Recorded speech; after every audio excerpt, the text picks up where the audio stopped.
मित्रों, अयोध्या अपने राजधानी पहुंचने से पहले प्रभु श्री राम के मन में जिज्ञासा आया कि भरत का मनोभाव का पता कर लेना चाहिए।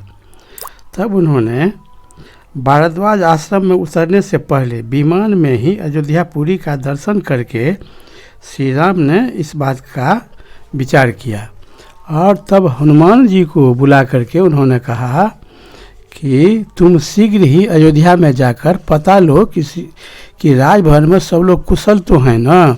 श्रृंगबेरपुर में पहुंचकर वनवासी निषाद राज गुह से भी मिलना और मेरी ओर से कुशल कहना।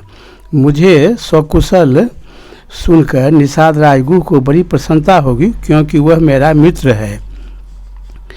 भरत के पास जाकर तुम मेरी ओर से उनका कुशल पूछना और उन्हें सीता एवं लक्ष्मण सहित मेरे सफल मनोरथ होकर लौटने का समाचार बताना।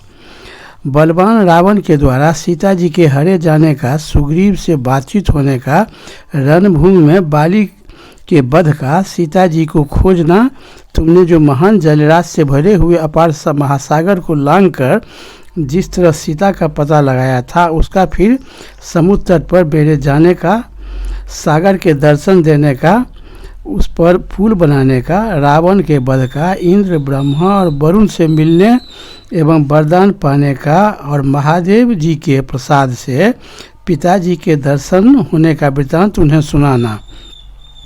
फिर भरत से यह भी निवेदन करना कि श्री राम शत्रुओं को जीतकर परम उत्तम यश पाकर सफल मनोरथ हो राक्षस राज विभीषण, वानर राज सुग्रीव तथा अपने अन्य महाबली मित्रों के साथ आ रहे हैं और प्रयाग तक आ पहुँचे हैं। यह बात सुनकर भरत की कैसी मन मुद्रा हो उस पर ध्यान रखना और समझना तथा भरत का मेरे प्रति जो कर्तव्य या बर्ताव हो उसको भी जानने का प्रयत्न करना। वहाँ के सारे वृत्तांत तथा भरत की चेष्टाएँ तुम्हें यथार्थ रूप से जाननी चाहिए। समस्त मनोवांछित भोगों से संपन्न तथा हाथी घोड़े और रथों से भरपूर बाप दादों का राज सुलभ हो तो वह किसके मन को नहीं पलट देता है। चिरकाल तक राज वैभव का संसर्ग होने से श्रीमान भरत स्वयं ही राज पाने की इच्छा रखते हों तो वे रघुकुल नंदन भरत वैभव से संपन्न भूमंडल का राज करें। मुझे उस राज को नहीं लेना है। उस दशा में हम कहीं अन्यत्र रहकर तपस्वी जीवन व्यतीत कर लेंगे। तुम भरत के विचार और निश्चय को जानकर जब तक हम लोग इस आश्रम से दूर न चले जाएं तभी तक शीघ्र ही लौट आओ। श्री रघुनाथ जी के इस प्रकार आदेश देने पर पवनपुत्र हनुमान जी मनुष्य का रूप धारण करके तीव्र गति से अयोध्या की ओर चल दिए। गंगा और यमुना के संगम को पार करके श्रृंगबेरपुर में पहुंचकर हनुमान जी निषाद राज गुह से मिले और बड़े हर्ष के साथ सुंदर वाणी में बोले, तुम्हारे मित्र श्री राम सीता और लक्ष्मण के साथ आ रहे हैं और उन्होंने तुम्हें अपना कुशल समाचार कहलाया है। वे प्रयाग में ही भरद्वाज मुनि के कहने से वहीं उन्हीं के आश्रम में आज पंचमी की रात बिताकर कल उनकी आज्ञा से वहां से चलेंगे। तुम्हें यहीं रघुनाथ जी का दर्शन होगा। गुह से यों कहकर महावेगशाली हनुमान जी बड़े वेग से आगे की ओर उड़ चले। उसके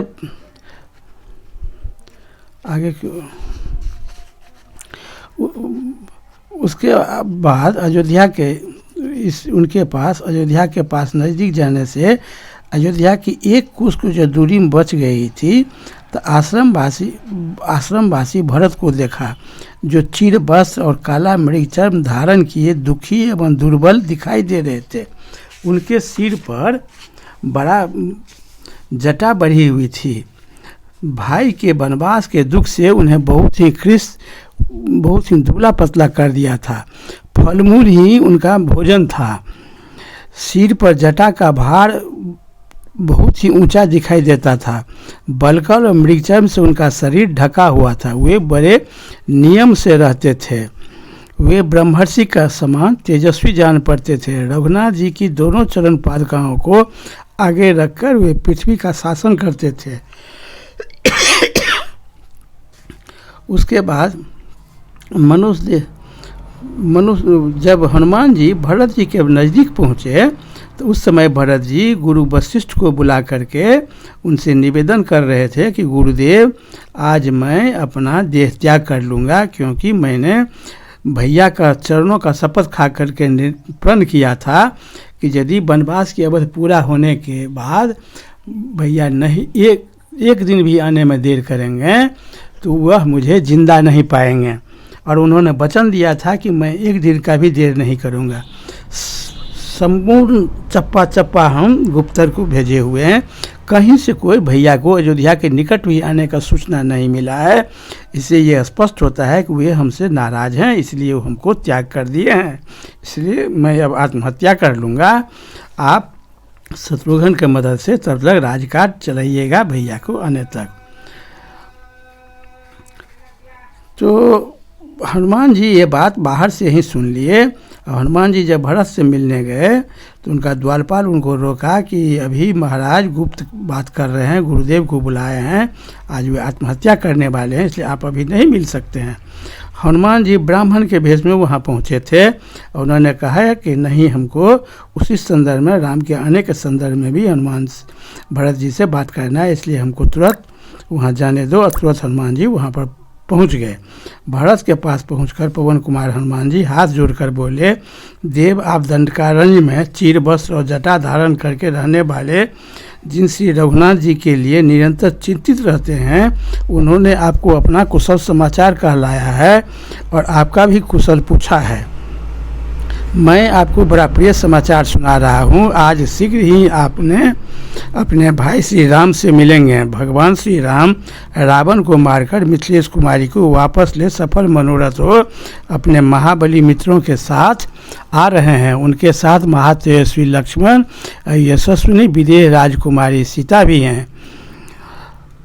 हनुमान जी के ऐसा कहते ही कुमार भरत सासा आनंद विभोर हो इतने आनंद हो गए कि मूर्छित होकर के पृथ्वी पर गिर गए। उसके बाद भरत जी के जब होश आया तब उन्होंने पूछा, मेरे स्वामी श्री राम को विशाल वन में गए हुए बहुत वर्ष बीत गए, इतने वर्षों के बाद आज मुझे उनके आनंददायिनी चर्चा सुनने को मिली है। श्री रघुनाथ जी का और बानरों का यह मेल जोल कैसे हुआ, किस देश में और किस कारण को लेकर हुआ, यह मैं जानना चाहता हूँ, मुझे ठीक ठीक बताओ।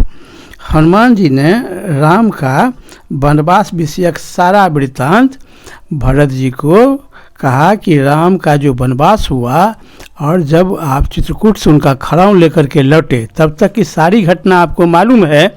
उसके बाद का घटना मैं आपको सुना रहा हूँ। उस वचन को छोड़कर श्री राम ने विशाल जब आप वहाँ से चले आए तो उस वन को छोड़कर भगवान श्री राम विशाल दंडकारण्य में प्रवेश कर गए। उस गहन वन में बलवान विराध नाम का राक्षस था। उस राक्षस को उन तीनों ने मारकर गड्ढे में फेंक दिया। दोनों भाई श्री राम और लक्ष्मण सायंकाल में सर्वभंग मुनि के आश्रम पर जा पहुँचे। सर्वभंग मुनि श्री राम के समक्ष स्वर्गलोक को चले गए। जनस्थान में आने के बाद शूर्पणखा नाम वाली एक राक्षसी मन में काम भावना लेकर श्री रामचंद्र जी के पास आई तो श्री राम ने लक्ष्मण को उसे दंड देने का आदेश दिया। लक्ष्मण ने उस राक्षसी के नाक कान काट लिए। श्री रघुनाथ जी ने अकेले ही शूर्पणखा की प्रेरणा से आए हुए भयानक कर्म करने वाले 14,000 राक्षसों का वध कर दिए। इस घटना से पीड़ित होकर वह शूर्पणखा अपने बड़े भाई रावण के पास गई। रावण के कहने से मारीच नामक भयंकर राक्षस ने रत्नमय मृग का रूप धारण करके विदेह राजकुमारी सीता को लिभाया। सीता ने श्री राम से कहा, आर्यपुत्र, इस मृग को पकड़ लीजिए। तब श्री राम ने